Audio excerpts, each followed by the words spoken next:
Jimmy farts in the classroom, and his teacher gets really upset and throws him out.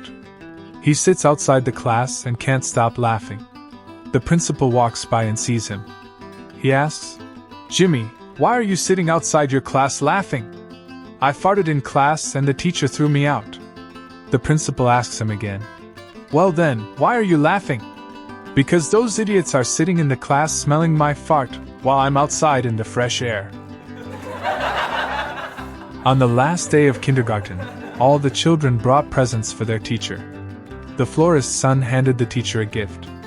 She shook it, held it up, and said, "I bet I know what it is. It's some flowers."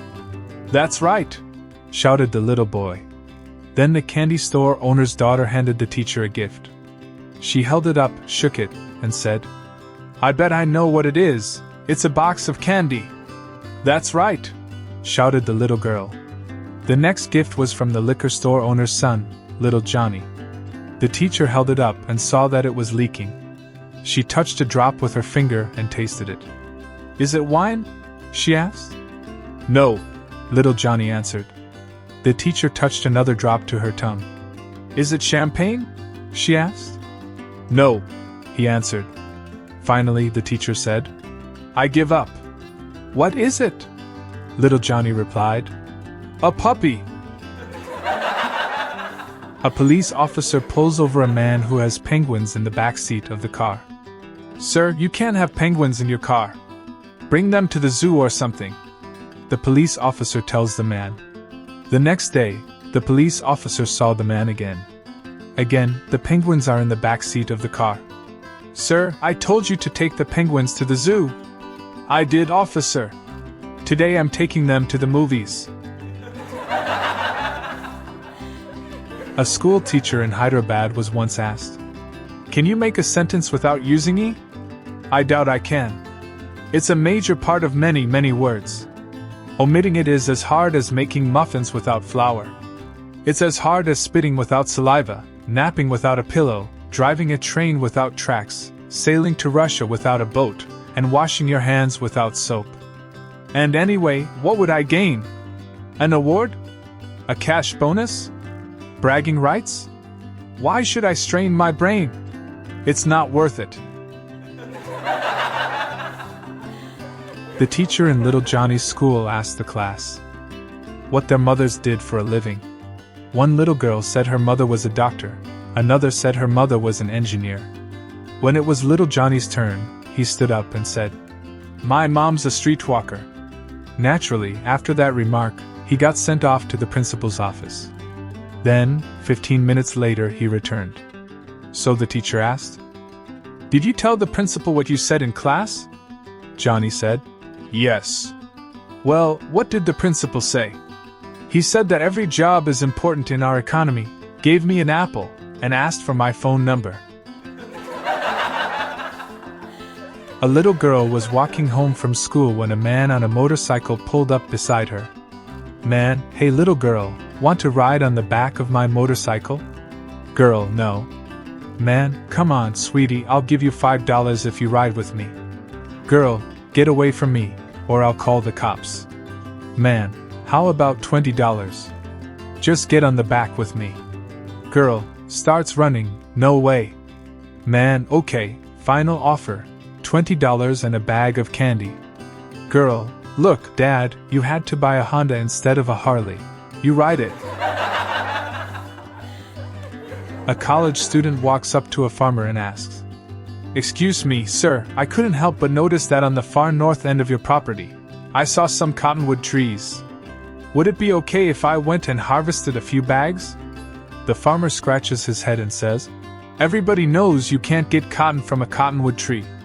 "Well, sir, I am an educated man, and I think I can." The farmer allows him to go, and a few hours later, the student comes back with 2 overstuffed bags. "See, sir, I told you I'm educated."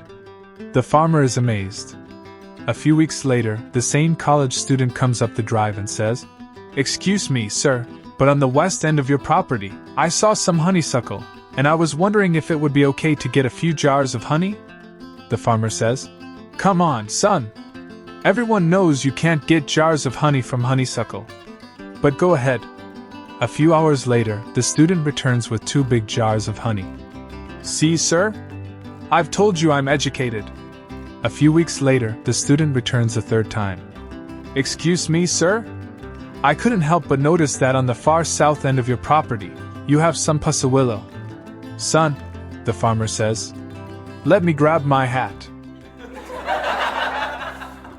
3 freshmen meet for the first time in a college dorm and introduce themselves, mostly trying to impress one another.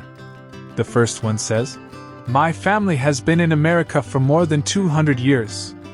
My father is the CEO of the biggest bank in New York, and he gave me a BMW to drive around the campus. The second one says, that's nice.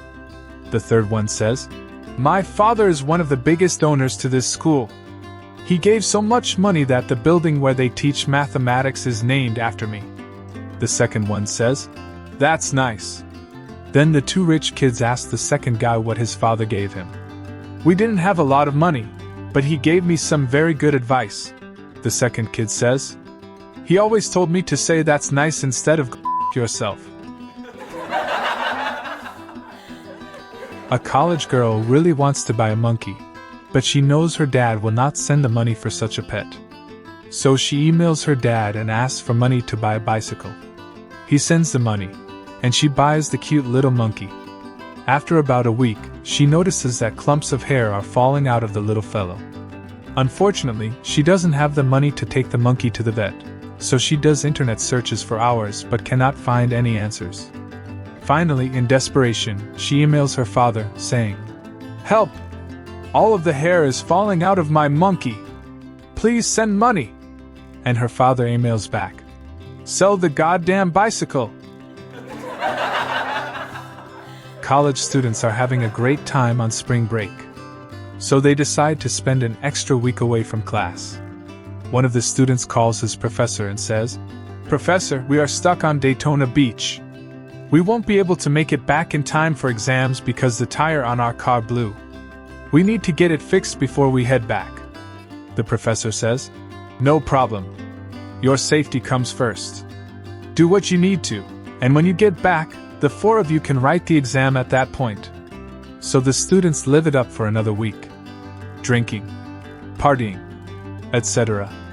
When they get back to school a week later, the professor welcomes them, sits them each in different rooms, and hands them the exam. When they turn the page over to start writing, they find their exams have only one question. Which tire? When we were in college, my roommates and I were so poor that we couldn't afford to pay our electric bills. It was the darkest day of our lives.